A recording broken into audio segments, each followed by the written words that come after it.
It's day 3. And we did a hike along the side of this valley. Saw those 4 rams, are still up there from yesterday. And we looked about a mile down and found a bunch of ewes and lambs and 2 monster billy goats together. It's kind of funny looking. And we're gonna go into this basin now, this big one, and see what's in here. It's a good hike. This country is unbelievable, and we're having a lot of fun. And some crazy gnarly country here. Awesome experience. Pretty incredible.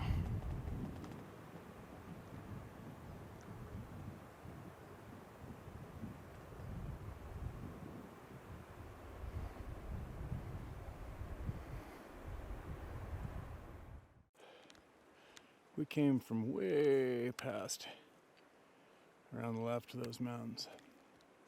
Climbed up the top of that one, climbed out, climbed up into those ones, climbed out, and now we're down here, and we're about to make camp. Right here.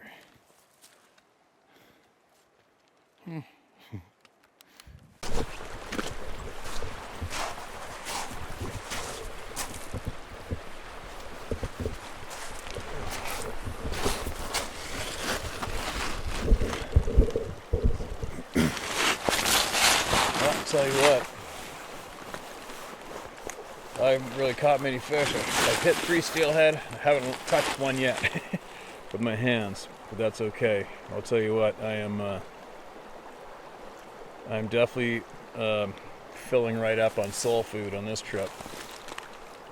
This is what I need. I need to be out here solo or somebody else. Doesn't make a difference. I got no problem being on my own, but this is very, very healthy for me. I suggest to a lot of you, if you can, to do this, all right? Especially these days. It clears up a lot of the nonsense is fed into our brain while we're looking at those crazy tubes, screens, you know? This is the real world out here. This is it. This is the real world out here, and everybody needs a big slice of it, often. Okay, what do we got?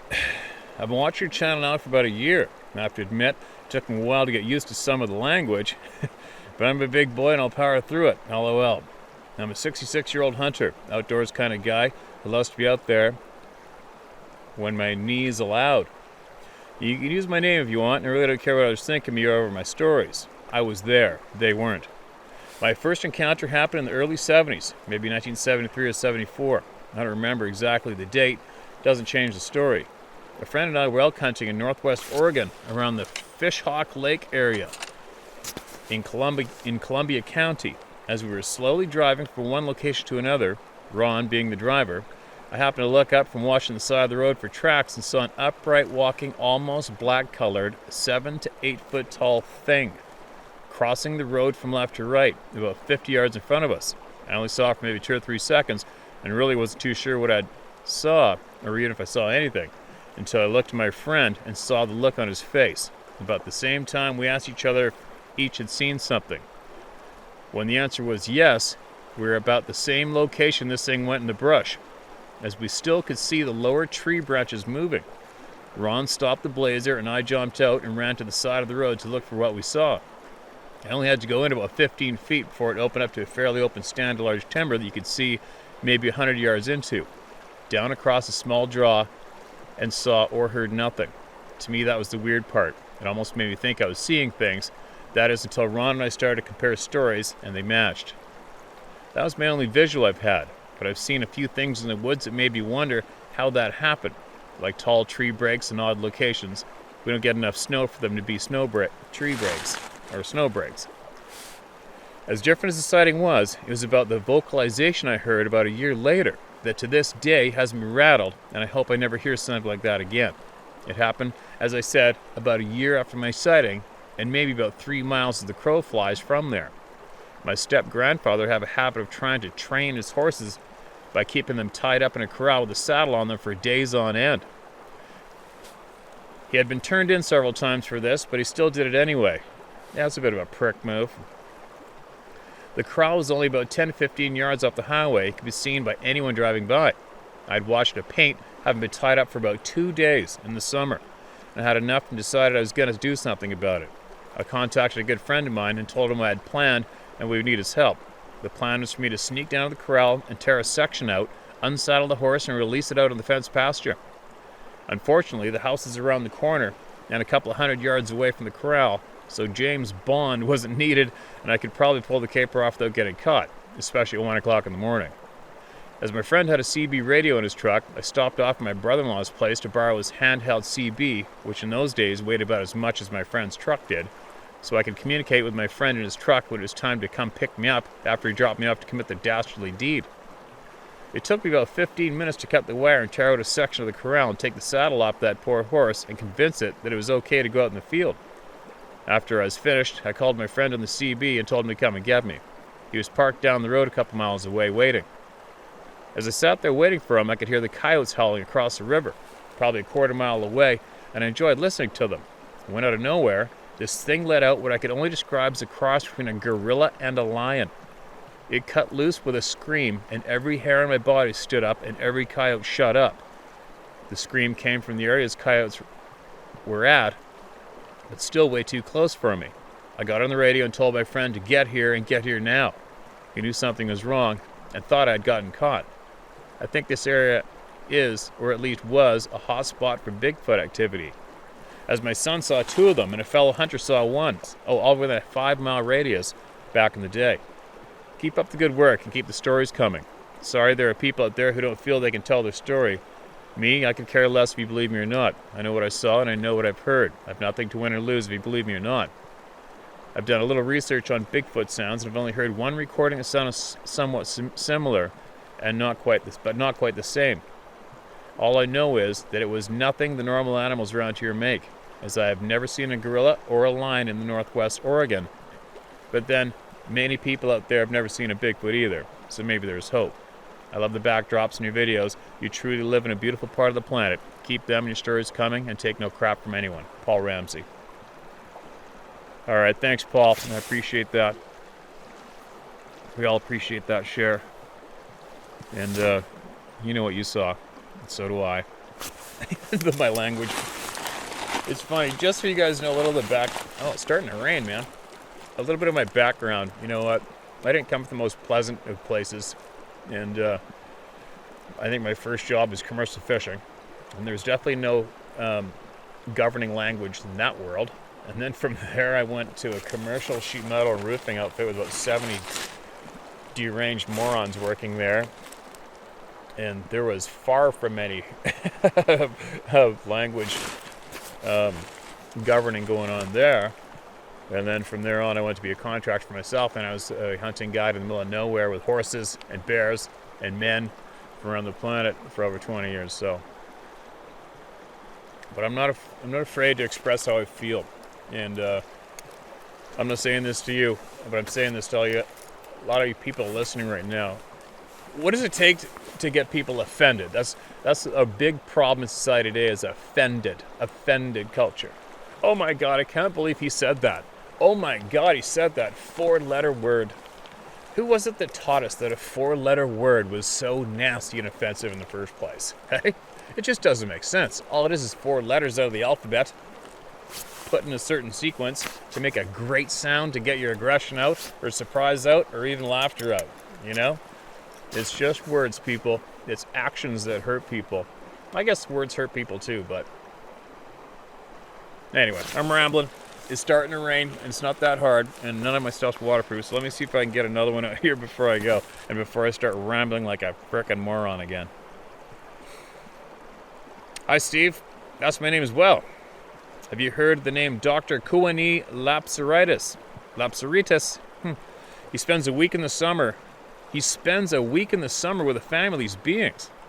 Now, my encounter, I was 14, and my parents owned 3/4 on Ontario Lake. The other quarter has cottages on it. There's an old road that has not been used in over 100 years. I was checking my snares. There is 6 inches of fresh snow. Much of this road is grown over, but some of it is still open. I came around a bend, and there's this large fir tree in the middle of the road.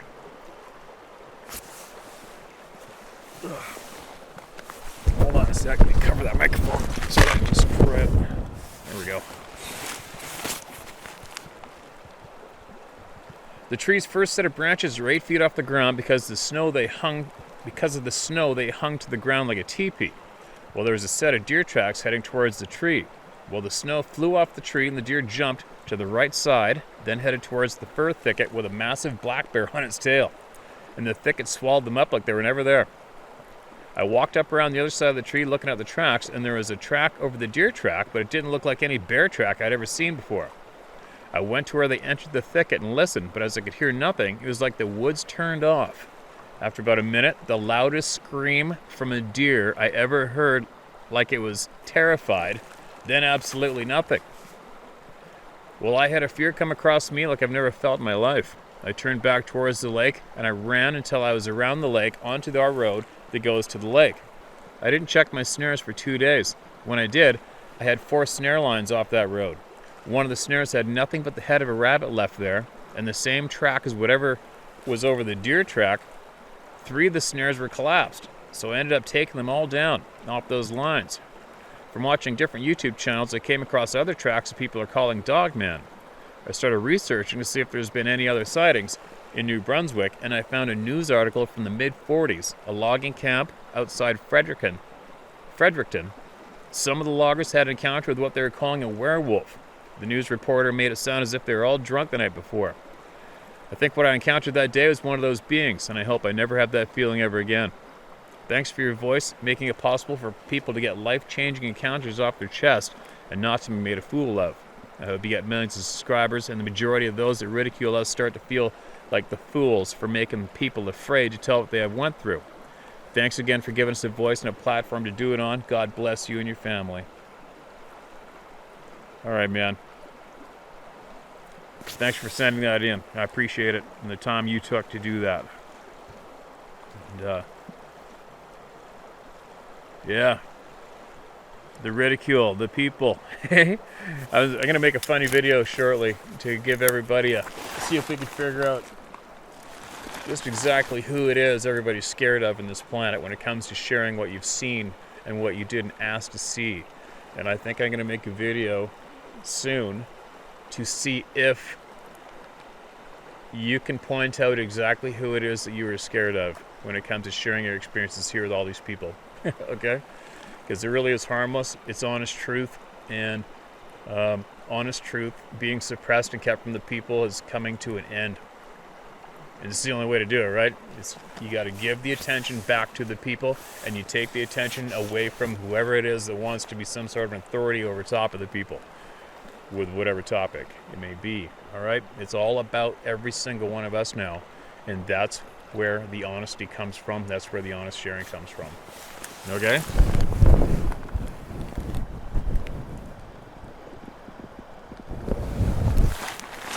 All right, it's still not raining too hard. Oh. Let me start packing a little chair with me.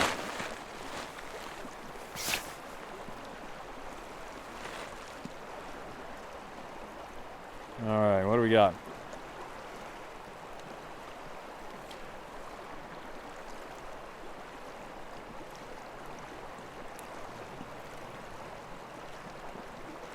Hi Steve, thanks for your channel. I was raised on a horse farm, drafts. My father did custom logging with the horses, firewood or logs in sensitive areas. Been in the bush from the age of 11, hunting, working with Dad, been face to face with more bears than I care to say. One time though, I was tough enough to kick a young bear out of the grain bins in the barn. I was wrong. Moose and deer hunted for 30 years plus. One late summer, my girlfriend's boss let us use his camp on a remote lake. It was trek in 5 hours, 4x4, right up a hydro line. There were 2 or 3 camps in the lake, but no one around. About the 3rd day out fishing, pulled in a small bay. Girlfriend cast it away. Me relaxing in the back.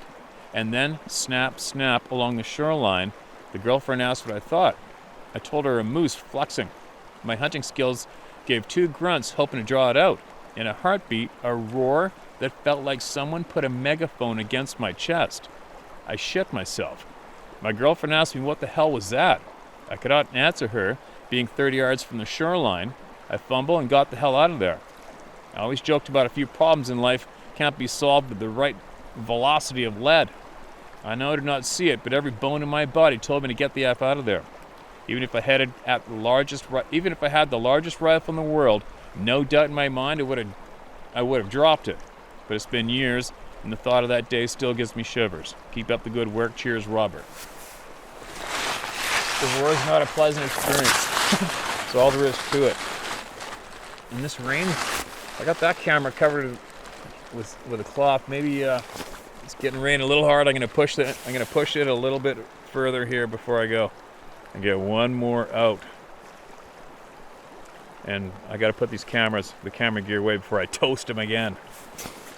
Hi Steve, been watching your videos for a little over a year now. Really appreciate what you're doing for folks having these experiences. Your show has helped me personally with getting back in the woods again. And that is super great news. I used to spend a lot of time hunting and fishing. I don't have a problem wrapping my head around this, for I've been interested in them since I was 7. At that age is when I first viewed the Patterson Gimlin film back at our local theater here back in 1971. I've always been open-minded.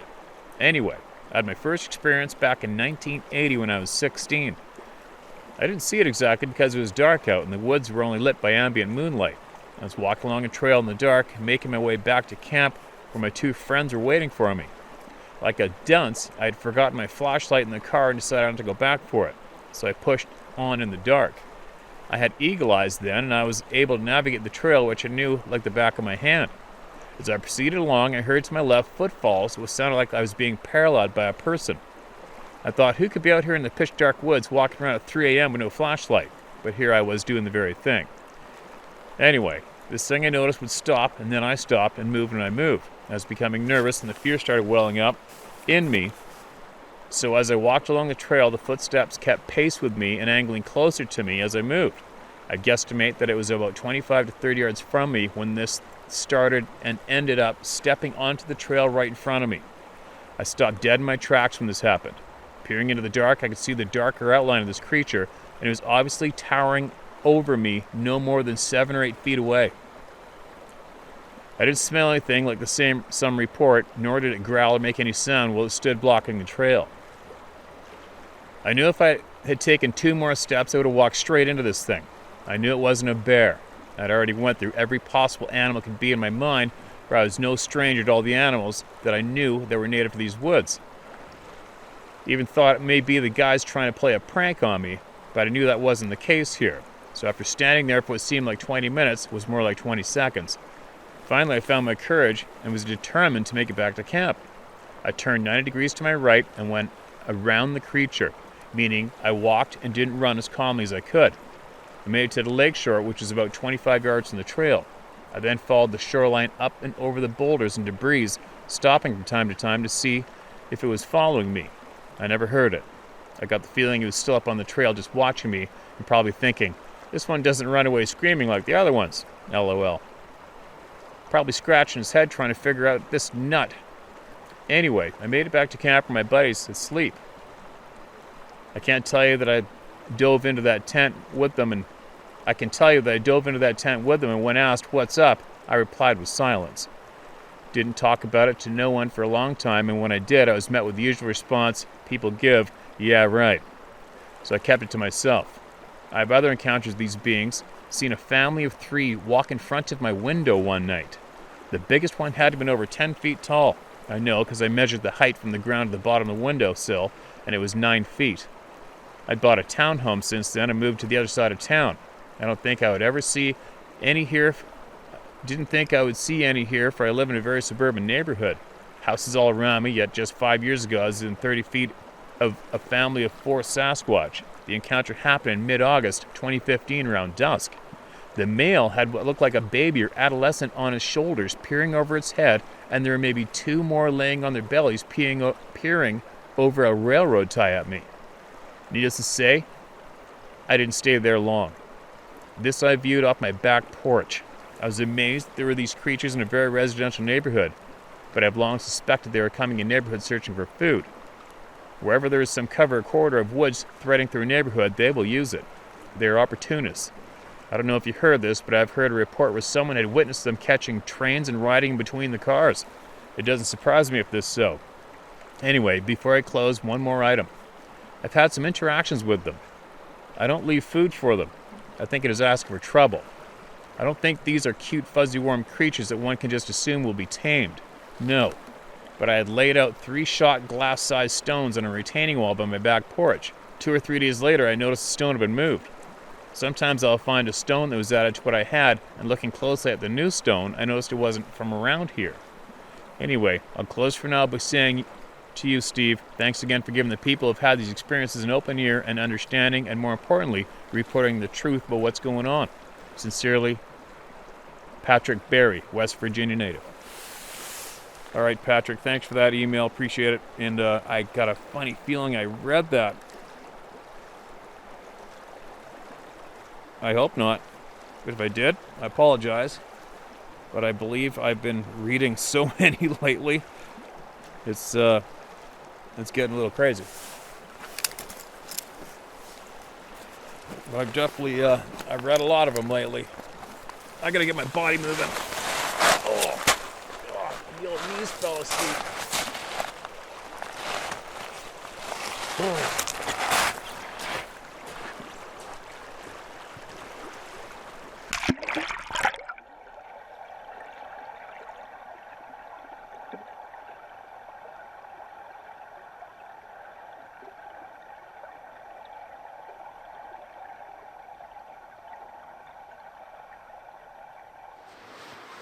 Hopefully that thing's picking up my voice okay. I'll talk a little louder, but I'm going to share a story with you guys while I'm here. So this is the Birkenhead River. Native communities have been here since time began. It's a salmon river. It's got sockeye, spring salmon, steelhead, trout, you name it's in here. And they were studying a grizzly bear years ago. It was radio collared. And this grizzly bear was a freaking monster. And they named it Samson. I think it was Samson. And I was actually one time, I was at the head of the Birkenhead River up here a handful of years ago, and out of all the places I've been in BC, that grizzly bear footprint that I saw coming down river in the springtime was absolutely huge. Probably the biggest BC grizzly bear footprint I've ever seen. That's including everything up north. And then the only other place I've seen bigger grizzly footprints is on Kodiak Island. But anyway, to give you an idea of the intelligence of these things, they radio track that bear. He'd come out in springtime, and he'd go all the way right down here, down the Birkenhead River, and they had him sleeping in bushes within 30 meters of the houses in Mount Currie, by the gas station. And nobody ever saw him. How crazy is that? How intelligent is that? You got a monster, probably close to a 10-foot grizzly bear, sleeping in the bushes 30 meters from a house where kids are playing soccer and shit, right? Nobody ever saw him. He never bothered anybody. And I guess he went down to the river and he fished at nighttime. And he went and slept in the bushes at daytime, right next to all the people. And nobody ever saw him. How's that for some cool frickin' intelligence?